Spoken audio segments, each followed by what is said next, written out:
Houthi विद्रोहियों ने फिर से इजराइल पर हमला किया है। कब्जे वाले फिलिस्तीनी इलाके में हिब्रू भाषा के मीडिया ने खबर दी है कि यमन से कब्जा वाले फिलिस्तीन की तरफ एक बैलिस्टिक मिसाइल दागी गई है। इस हमले से पायलट भी प्रभावित हुई है।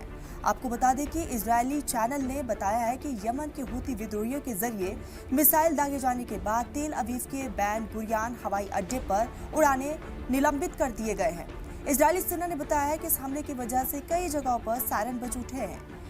मिसाइलों को रोकने के लिए डिफेंस सिस्टम को एक्टिव किया गया और उन्हें इंटरसेप्ट कर लिया गया है।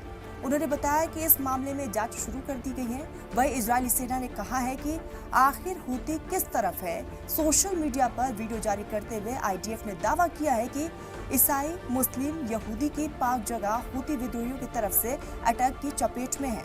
रेड सी में भी हूतियों ने कई इजरायली जहाजों को निशाना बनाया है। हालांकि अमेरिका ने संगठन पर कुछ हमले भी किए थे, जिस पर डोनाल्ड ट्रंप ने कहा था कि आतंकी वर्ल्ड ट्रेड बिजनेस में अड़चन बनने का काम कर रहा है। वही उन्हें तब तक टारगेट करेगा जब तक वो लाल सागर में हमलों को नहीं रोक देते हैं।